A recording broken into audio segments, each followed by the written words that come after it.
اگر آپ کو حجر اسود کا بوسہ نصیب ہو جائے تو آپ دونوں ہاتھ رکھ کے آواز کے بغیر حجر اسود کا ادب سے بوسہ لیں، اور اگر بوسہ نصیب نہیں ہوتا، رش زیادہ ہے، تو حجر اسود پہ ہاتھ رکھ کے ان ہاتھوں کو چوم لیں، اور اگر یہ بھی ممکن نہیں ہے تو حجر اسود پہ چھڑی لگا کے اس چھڑی کے سرے کو چوم لیں، اور اگر یہ بھی ممکن نہیں، رش زیادہ ہے، تو دور سے ہی اپنی تلیاں سیدھی کریں حجر اسود کی جانب، اور جب رخ سیدھا ہو جائے، ایک وہمی گمانی تصوراتی نسبت پیدا ہوئی، اب حجر اسود کو آپ کی تلیوں نے چھوا نہیں بلکہ اس کا رخ حجر اسود کی طرف ہوا، ان تلیوں میں اتنی برکت آ گئی، اب ان تلیوں کو چوم لیں، ان انگلیوں کو چوم لیں، اس لیے کہ ان کا رخ تو حجر اسود کی طرف ہوا تھا۔ تو جس پتھر پر میرے حضور کے ہونٹ لگے، جس پتھر پر میرے حضور کے لب لگے، اس پتھر کو چومنا بھی عبادت قرار پایا، اور پھر اگر تمہیں چومنے کا موقع نہیں ملتا، ہاتھ لگا کے ان ہاتھوں کو چوم لو۔ اچھا ہاتھ بھی نہیں لگ پائے، چھڑی کو چوم لو، چھڑی بھی نہیں لگ پائی، دور سے اشارہ کر کے اس کی سیدھ میں، اور پھر ان ہاتھوں کو چوم لو کہ جس پتھر پر حضور کے لب لگے ہیں اس پتھر کی طرف ہمارے ہاتھ سیدھے ہوئے ہیں، اب ان ہاتھوں کو بھی چوما جائے گا۔ پھر جس گلے کو رسول اللہ نے چوما، کیسے ہمت پڑی کہ اس گلے کو کاٹ دیا جائے؟ نہیں، وہ فقط گردن حسین نہیں تھی،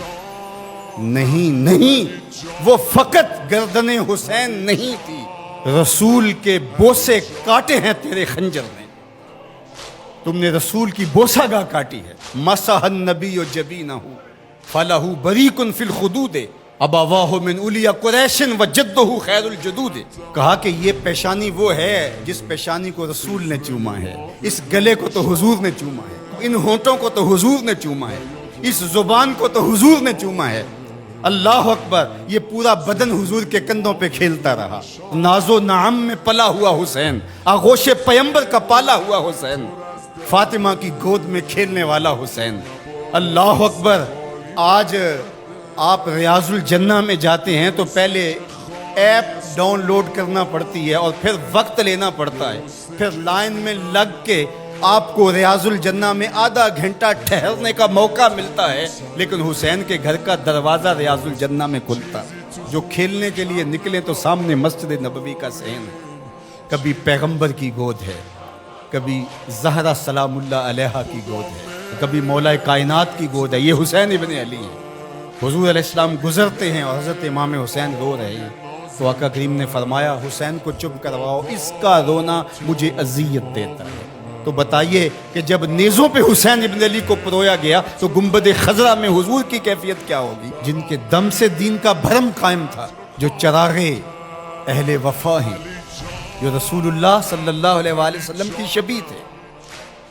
جو عکس جمال مصطفیٰ ہیں، جن کو دیکھ کے محمد عربی یاد آتے ہیں،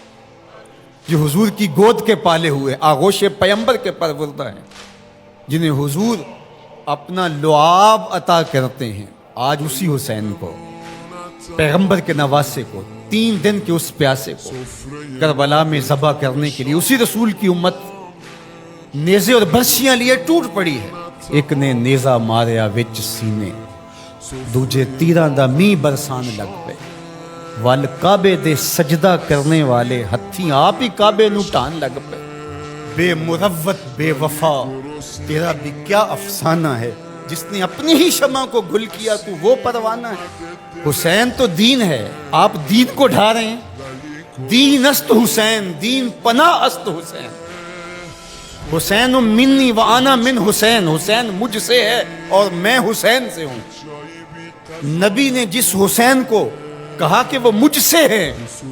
آج اسی حسین کو کربلا کے ریگزار میں ذبح کیا جا رہا ہے۔ ادھر سے تیر، ادھر سے تلواریں، ادھر سے نیزے، ادھر سے بالے، ادھر سے برچیاں، اور پیغمبر کا نواسا ان برچیوں والوں کے درمیان گھرا ہوا ہے۔ تو کیا کسی نے کہا تھا، خاک پر وہ خون مشک بو بہنے لگا، ریت پر اسلام کے دل کا لہو بہنے لگا۔ اسلام کا دل تھے امام حسین رضی اللہ تعالیٰ عنہ، اس قلب دین کو، اس پناہ دین کو، شاہ سوار دوش مصطفیٰ کو، نواسہ رسول کو، پورے بطول کو، ابن علی کو، برادر حسن رضی اللہ تعالیٰ عنہ کو آج جس طرح بے دردی سے شہید کیا جا رہا ہے.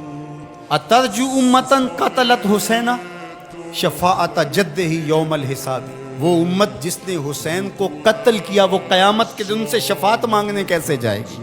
کیسے سوال شفاعت کا کرے گی جس نے ان کے نواسے کو شہید کر دیا؟ وہ کتنا دردناک منظر ہوگا جب قیامت کے دن سیدہ فاطمہ سلام اللہ علیہا